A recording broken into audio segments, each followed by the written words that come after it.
Muy buenos días, niños y niñas. Estamos de nuevo aquí para ver otro tema y hoy es el rol de los personajes en las obras literarias. Recuerden que estos personajes, de ahí parten nuestras historias, nuestros cuentos, nuestras fábulas, nuestras narraciones.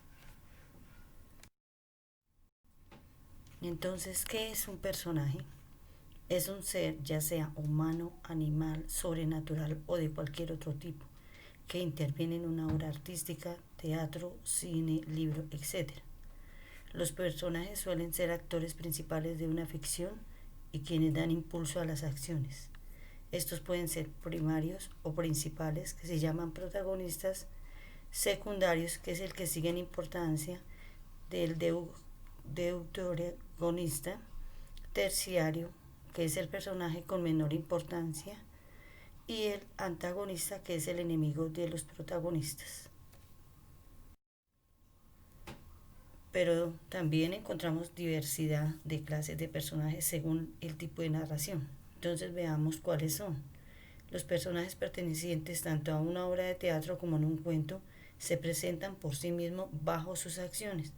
Veamos la imagen de tres clases de cuentos de estos de cuentos. Está Bambi, está el gato con botas y está el patito feo. Ellos por sí solos se presentan, o sea, ellos son desde un inicio hasta un final aparecen con sus diferentes acciones, son aquellos los que les suceden diferentes situaciones. También encontramos otra clase de personajes y es en la fábula.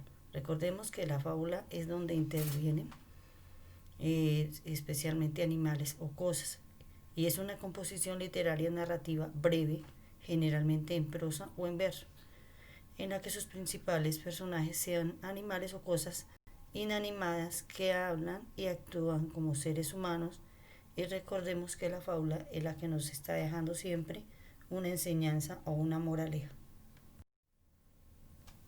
Veamos una comparación de acuerdo a sus personajes, el protagonista y el antagonista.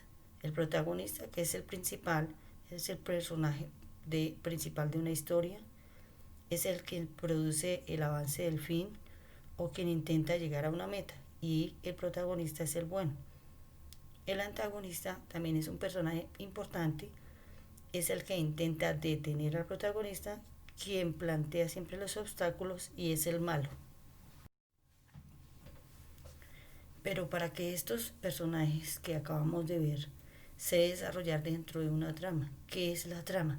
Es el contexto de los relatos y la narratología. Nos referimos al hilo cronológico de los eventos presentados en una obra narrativa, se le presenta al lector. Es el conjunto de hechos que tienen lugar en un espacio determinado, y algunos de ellos pues los encontramos con más o menos sinónimos, y lo podemos encontrar en argumento, en una anécdota o en una historia. ¿Cuáles son las principales tramas que podemos encontrar?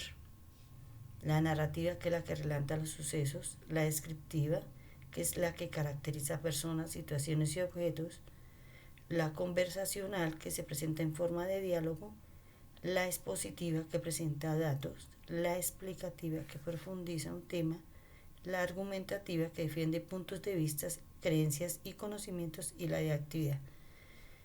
Niños y niñas, de ahí es que surgen nuestros personajes, y también de ahí es la forma como ellos actúan y finalizan las historias de las diferentes narraciones. Actividad. En el cuaderno de castellano escribí la fecha de hoy y como título rol de los personajes en las obras literarias. Luego cada uno va a hacer un mapa conceptual de las diferentes clases de personajes que encontramos según la obra narrativa. En la siguiente hoja hacer un collage con imágenes de diferentes personajes literarios y enviarla en evidencia siempre a este correo. Y no se les olvide las fotos en forma vertical. Y tenemos hoy nuestro encuentro a las 3 de la tarde para ver cómo vamos en ese avance del análisis del libro que cada uno está leyendo.